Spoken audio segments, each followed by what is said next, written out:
1300 आपका घर का, 150 आपका बिजली पानी का, 400 आपका खाने पीने का, 200 आपका कपड़ा लत्ता बाकी एंजॉय करने का। और ये एक बेसिक खर्चा है कि जब भी आप पैसे कमाएंगे। बहुत बार आप लोगों ने पूछा कि भैया ये यूरोप में रहने का खर्चा क्या आता है, तो पूरे यूरोप का तो मैं नहीं बता सकता हूँ, मैं आपको हॉलैंड का बता सकता हूँ। हॉलैंड का मतलब कि फिर जर्मनी, फ्रांस और हॉलैंड लगभग एक ही रेट चलता है।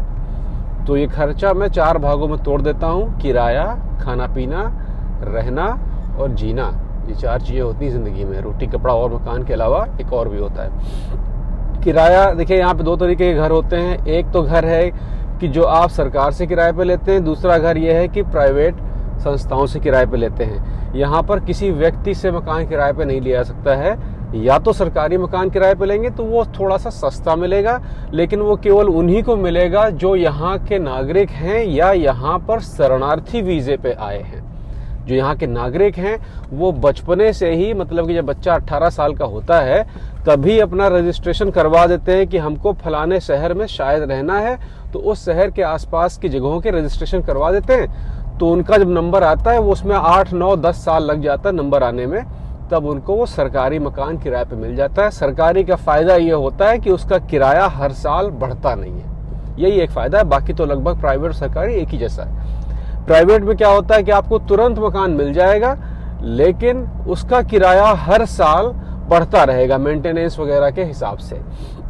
तो हम मान के चलते हैं कि बिल्कुल साधारण जो मीडियम क्लास है, मतलब मियाँ बीवी और 2 बच्चे, वही अच्छे है। तो उनका हिसाब किताब क्या है, आपको एक मिडिल क्लास मीडियम घर में अगर रहना है जिसमें कि 2 सोने वाले कमरे होंगे, ड्राइंग रूम होगा, लैट्रिन बाथरूम होगा और 2 मंजिल होगा। उसमें आमतौर पर क्या होता है, यहाँ पर हर घर 2 मंजिल का होता है। नीचे वाली मंजिल ड्राइंग रूम की होती है और ऊपर वाली मंजिल आमतौर पर सोने वालों की होती है। यहाँ पर सोने, बिस्तर वाले, लेटने वाले कमरे में लोगों को नहीं बुलाया जाता। अपने ऐसे होता है ना कि बिस्तर पर लेटे भी हैं, वहाँ मेहमान भी बैठा हुआ है, ऐसा यहाँ पर नहीं होता है। यहाँ पर जो बैठने का काम जो है वो ड्राइंग रूम में ही होता है। स्लीपिंग रूम में, बेडरूम में आदमी दिन भर जाता ही नहीं है। तो मकान का किराया आप एवरेज मान के चलें कि लगभग 1000 से 1300 यूरो के आसपास में एक डिसेंट मकान का किराया होता है। शहर में रहेंगे सस्ता मिलेगा और शहर से बाहर रहेंगे तो महंगा मिलेगा, क्योंकि वहाँ पर सुविधाएं और शांति शहर से थोड़ी सी ज़्यादा है। और शहर में पार्किंग वार्किंग का सब मिला विला के वो किराया लगभग उतना ही पड़ जाएगा, क्योंकि शहर में पार्किंग का पैसा देना है और गाँव में फिर वो पार्किंग का पैसा नहीं देना है। मकान महंगे हैं लेकिन पार्किंग का पैसा फिर नहीं देना है। तो एक लॉक कर लेते हैं, 1400 पे नहीं आते हैं, 1200 पे नहीं आते हैं, 1300 पे रहते हैं कि 1300 यूरो एक डिसेंट मकान का किराया।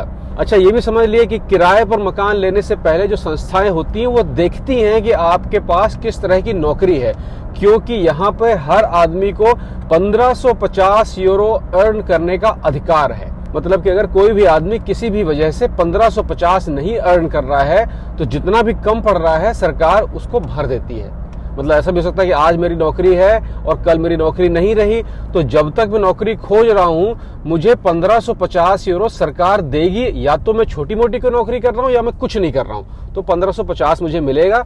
लेकिन 1550 का मतलब ये होता है कि आपको सरकार को हर महीने दिखाना होता है कि आपने कम से कम 4 इंटरव्यू दिए हैं और चारों इंटरव्यू में आपका सिलेक्शन नहीं हुआ है। ये आपको दिखाना होता है हर महीने, ये नियम है। और अगर 6 महीने तक आपको ये नौकरी नहीं मिलती है कोई भी, तो सरकार फिर खुद ही खोज के आपको लगा देगी, साइकिल स्टैंड पर खड़ा कर देगी, ये कर देगी, वो कर देगी। भले ही आप डॉक्टर होंगे, नौकरी अगर नहीं खोज पा रहे हैं तो साइकिल स्टैंड पर खड़े होंगे फिर आप। तो 1300 यूरो मकान का किराया हो गया। उसके बाद आता है कि मकान के साथ में बिजली और पानी भी लगा होता है। आमतौर पर जो मिडिल क्लास घर होते हैं वो एक लाइन में होते हैं, तो उन घरों में हीटिंग का पैसा थोड़ा सा कम होता है क्योंकि वो एक दूसरे से गर्म हुआ करते हैं। तो एक रफ एस्टिमेट होता है बिजली और पानी और गैस का किराया जो है महीने का लगभग 150 से 200 यूरो। तो मैं जोड़ता हूँ कम वाले की तरफ 150 यूरो। 1300 मकान, 150 बिजली पानी गैस। तो ये तो हो गया रहना।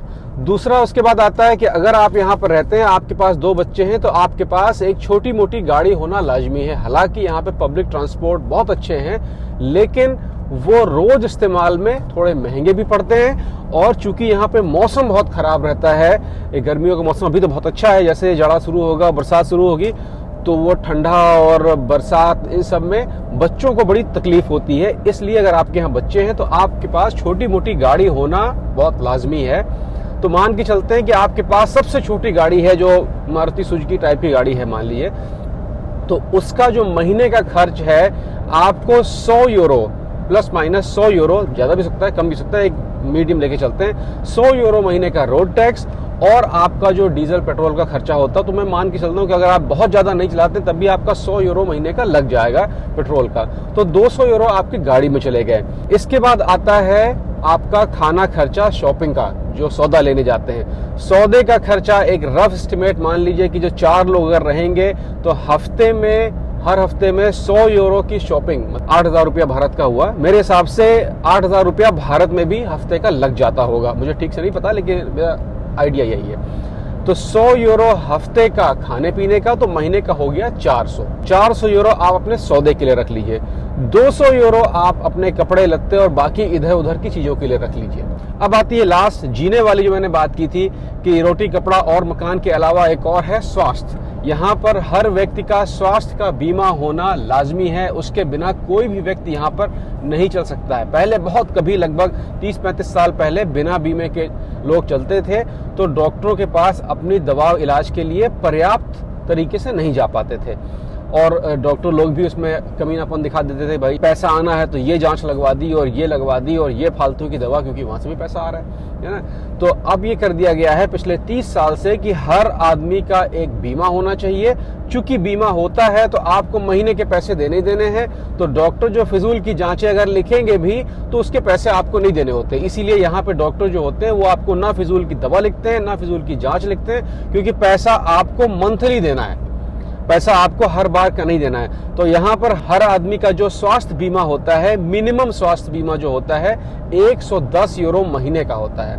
बच्चों और बुजुर्गों में ये बीमा मुफ्त होता है, मतलब कि जब तक बच्चा 18 का है तब तक बच्चे के इलाज में कोई पैसा नहीं लगना है, और जब आप 65 के ऊपर निकल जाते हैं फिर आपके इलाज में कोई पैसा नहीं रखना है। पूरा एवरेज ये होता है कि जो लोग 18 से 65 के बीच में हैं उन सबको पैसा देना है, और उन्हीं में उन लोगों का भी इलाज होगा जो बच्चे हैं और बुजुर्ग हैं, क्योंकि वो राष्ट्र की संपत्ति है।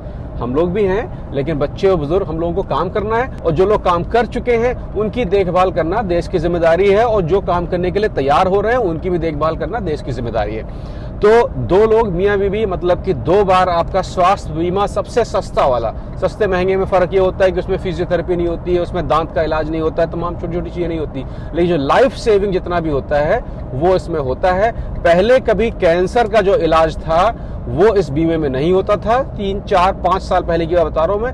अब नियम ये कर दिया गया है कि अब सब बेसिक बीमे के अंदर सारे इलाज आ जाते हैं। तो अब जोड़ दीजिए भाई साहब, 1300 आपका घर का, 150 आपका बिजली पानी का, 200 आपका कार का, 400 आपका खाने पीने का, 200 आपका कपड़ा लत्ता बाकी एंजॉय करने का, और 210 यूरो जो है ये आपका स्वास्थ्य बीमा।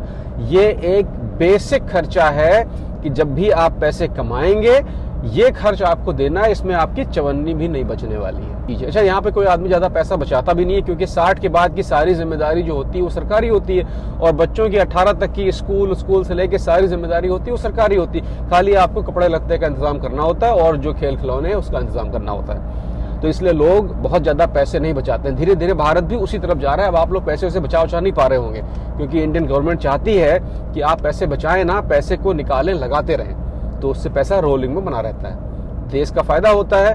लेकिन अगर 60 के बाद सरकार आपका ख्याल नहीं रख रही है तो फिर 60 के बाद आपको परेशानी हो सकती है। अब आप कहेंगे भैया सारा पैसा तो खर्चा हो गया, तो लोग बचते जीते कैसे हैं? देखिए, जीने के लिए सबसे जरूरी चीज है क्या आपको जीवन का आनंद आ रहा है कि नहीं है। पहली चीज यहाँ पर यही है। यहाँ पर आदमी ज्यादा काम ही नहीं करता है, जितने में उसका काम चल रहा होता है खाली उतने में काम करता है। यहाँ पे किसी राजनेता की कोई मकान नहीं मिलता है, उसको कोई तनख्वाह नहीं होती, क्योंकि जो राजनीति है वो कैरियर नहीं है, यहाँ पर राजनीति सेवा है। तो जितने भी राजनीतिज्ञ हैं उन सब का अपना कोई न कोई साइड में जॉब होता है, कोई डॉक्टर होता है, कोई इंजीनियर होता है, कोई टीचर होता है, वो सारे अपना काम करते हैं, और जब सदन चलता है तब वो अपना छुट्टी लेके वहां पहुंचते हैं, और उन छुट्टियों के दौरान जो नुकसान हो रहा होता है, मतलब उनकी तनख्वाह का, वो सदन देता है।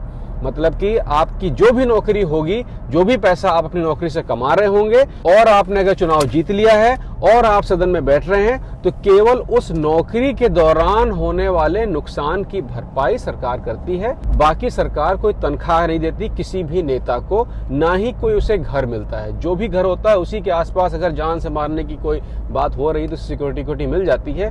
केवल जो प्रमुख कैबिनेट मिनिस्टर्स होते हैं, जैसे कि प्रधानमंत्री, गृह मंत्री और जो मिनिस्टर्स हैं, कैबिनेट मिनिस्टर्स होते हैं, उनको सरकारी आवास मिलता है और किसी को नहीं मिलता है।